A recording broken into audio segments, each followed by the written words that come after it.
अब दिल भी दुखाओ तो अज़ियत नहीं होती।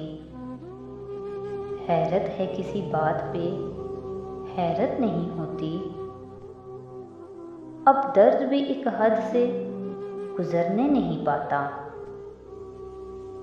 अब हिज्र में वो पहली सी वहशत नहीं होती।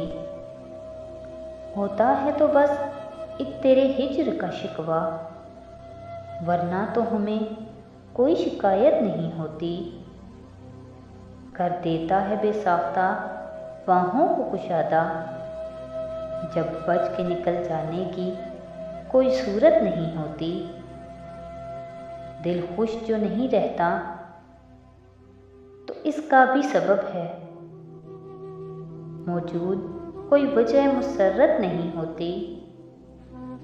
यूँ बरसरे पैकार हूँ मैं खुद से मुसलसल, अब उससे उलझने की भी फुर्सत नहीं होती।